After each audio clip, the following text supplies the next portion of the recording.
Okay, we're back with a part 2 to this series that I've recently started. We're taking a different approach this time.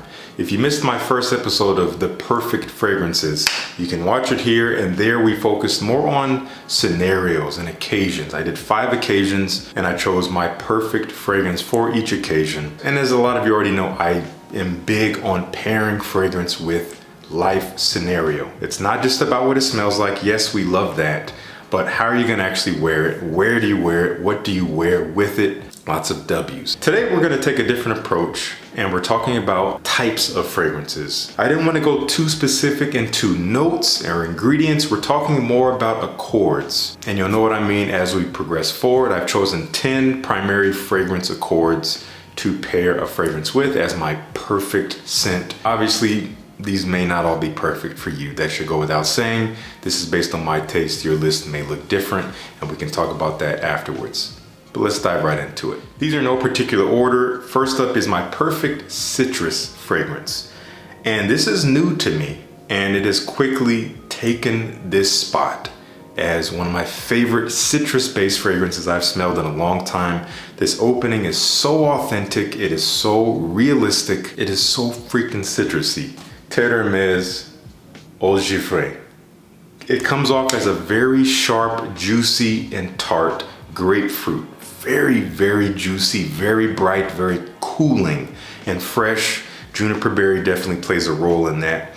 If anything, it smells like a cross between the original Terre with former new release H24. They kind of took Terre and put the H24 base in it and really boosted the brightness of the citrus, and that's kind of what you get with this. Ultimately smells wonderful. As with citrus, it's not going to last the entirety of the fragrance. It's a volatile ingredient, so it will evaporate pretty quickly. You know, I'd say within the first 20 minutes or so. But for that time, incredible stuff. Terre Givrée. Do get you a sample. I'll have links down below. For my perfect barbershop fragrance, this is a scent that historically makes you smell like you're fresh out of the barbershop. There's a cleanliness to it. There's this very masculine nature to it. Fresh shave, shaving foam, something aromatic with lavender, fresh and spicy, herbaceous, woody, again, typically masculine. And the one that I've chosen for that, one that I find intoxicating, has got to be Gravitas Homme from Naughton and Wilson. Mr. Smelly, it's perfect. It is amazing. Yes, it is a barbershop fougere. It is fresh, it is spicy, it is aromatic, it is woody and mossy, but there's a beautiful dose of a musky, creamy, sweet vanilla in here that gives it body and richness and makes it hang in the air all day long and stay on the skin basically all day long. It will leave that trail and it will last, but I don't need everyone to smell it across the room. I don't care about that. But I do love how it smells around me as well as my wife. It is incredible stuff. High quality, top notch, and not terribly expensive. Gravitas Homme. We're gonna stay fresh for a bit. We'll start fresh and we'll get darker as we go. My perfect fresh spicy fragrance. This is a scent that features some kind of spice that has a freshness to it, that has an openness to it. Not necessarily as fresh as citrus or aromatics, but still lively. And this has to go to Declaration. This is such a handsome fragrance based on a lot of cardamom, based on a lot of bitter orange and some leather. It is not for everyone. There's also quite a bit of cumin in here, which is more of a warm spice that's a little bit stuffy, a little bit like BO to some people. But that cardamom makes it so lively. Ultimately, it is a gentlemanly fragrance that I feel perfectly suits the daytime when you are suited well. It could do just fine at night. It could even be a signature if you love it. But the fresh, spicy quality of it is iconic. Declaration, timeless masterpiece. Okay, if we're gonna talk about fresher fragrances, we have to talk about an aquatic scent. And this is what I would consider my perfect aquatic. It is one of the most complex aquatics I've come across. It is extremely robust and it is very multifaceted. This is going to Akdeniz from Unique Luxury.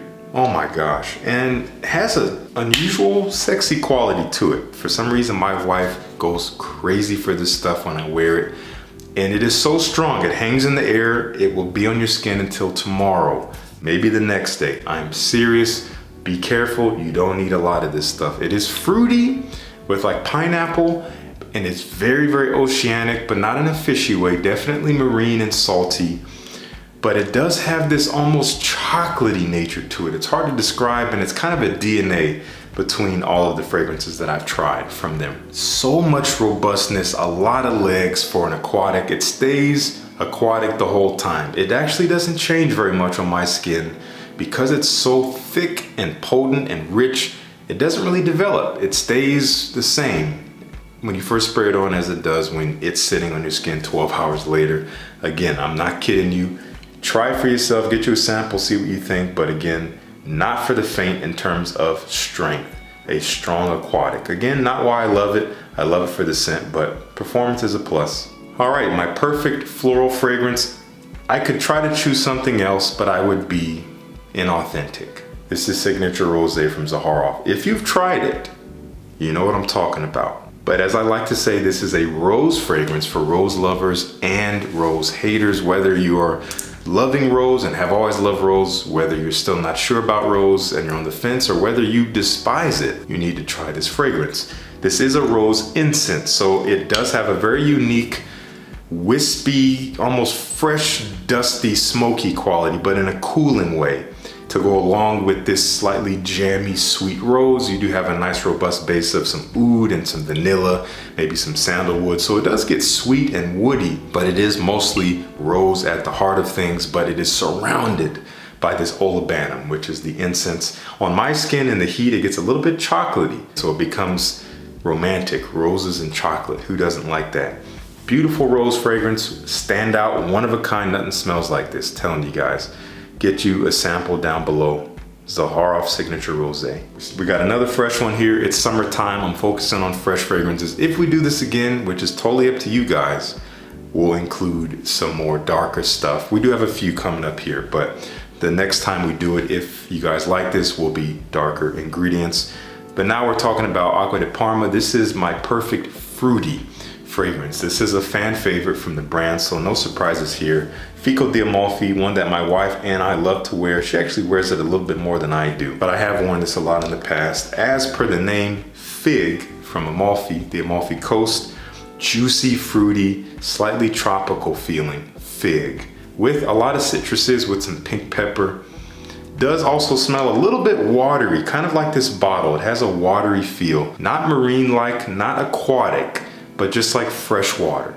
Cooling, refreshing, but with a heavy dose of juicy, fruity fig. Can't go wrong with this under the sun. That is Fico di Amalfi from Acqua di Parma. Okay, getting a little bit darker here. Perfect musky fragrance. Now, when it comes to musk, across the board, if we're talking about a collection of fragrances that dedicates a lot of their offerings to musk, we cannot look beyond Narciso Rodriguez. And this is the only one I have at the moment. This is For Him Bleu Noir Eau de Parfum. This is one of my absolute favorite musky fragrances in my collection. There's more to it than just musk. It is woody, it's ambery and kind of sweet. It's actually a little bit reminiscent of Cartier Déclaration, but a smoother, rounder, less spicy, and maybe more modern version of that. But musk overtakes, it surrounds the entire fragrance. It has this slightly animalistic feel, but not in a funky way, in this way that just affects the senses in a way that's kind of inexplicable. If you're human, you will be affected by this musky fragrance. Unless you don't like musk, then yeah, you'll be affected, but in a negative way. But it's one of those things that's hard to explain. You know it when you smell it, and you feel it as well. And it's all over the scent. Gorgeous stuff. But all that being said, it's actually quite a versatile fragrance. Do check it out if you haven't already, get you a sample. All right, my perfect woody fragrance, not one that everyone loves and not even one that I always loved. When I first had it, I got it from a decant. I didn't like it, it smelled like a Christmas tree, but I kept that decant for about a year or two, maybe longer. Kept coming back to it and grew to absolutely love it, so I had to get a bottle of Creed Royal Oud. Yes, oud is in the name, but I don't attribute this to oud at all. I attribute this mostly to cedarwood. It was a toss-up for me between this one and Halfeti Cedar. The cedarwood is prominent in that fragrance, very, very dry and kind of peppery and woody, but there's a lot of other elements that almost overtake it at times, like the rum, like the dried fruits, but that's a gorgeous scent. Almost made the list, but I decided to go with this because it is clearly defined by woods.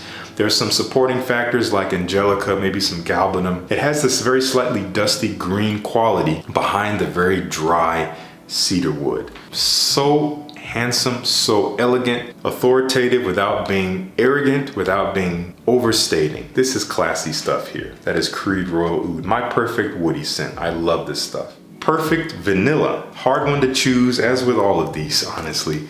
But I had to go with this. The feeling of this when I spray it on, it screams vanilla. It has that creamy, smooth sweetness that's almost delicious smelling, but not overly gourmand. I didn't go with the gourmand here. And this is actually an improvement for me over the fragrance that it was inspired by.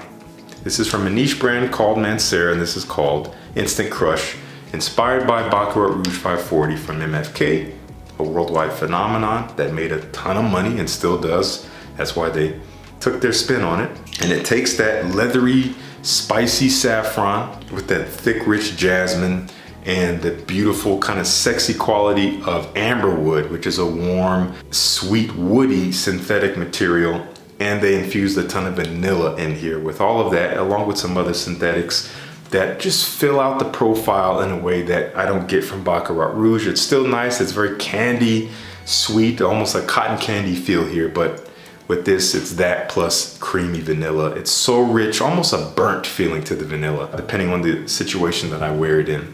I love this stuff. I don't know if everyone associates vanilla with it, but I certainly do. That is Instant Crush.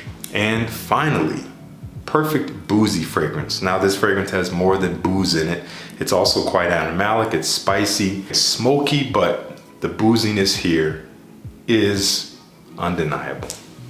Overture Man from Amouage. Not a blind buy. If you're thinking about asking me if you should blind buy it, you can save your breath, you can save your fingers. No, do not blind buy this. Get you a sample if you can. It is, yes, very boozy. I think there's cognac in here. So it's a sweeter booziness with a lot of spices, and it is quite rough, especially at first spray. You're gonna get those animalics. And it smells the way it looks. It's dark, it's rich, it's a little bit mysterious, smoky, sweet, boozy, spicy, just very elegant, something to wear at night in darker colors when you are dressed up. If you do get a sample and you do spray it on your skin, do not smell it up close right away. Let it breathe, get it in the air, because you will scare yourself off by smelling it up close on the hand. Keep that in mind. But my perfect boozy fragrance has to go to Amouage Overture Man. I still have to try the women's version. I hear it's even better, some people say. But this was expensive enough. I'm not ready to get the other one yet. And this was a blind buy, I will admit, but do as I say, not as I do. Let the reviewers do the blind buying. We'll let you know. That's Amouage Overture Man. All right, that's gonna do it for me for this video. Let me know if you connect with any of the fragrances I've talked about in these categories. And again, let me know if you like this. If you wanna see me do this again with more categories, I already have them planned out. I'm happy to do it again. Your engagement will let me know whether or not I should do that. Thank you so much for tuning in. Peace. I'll see you in the next one.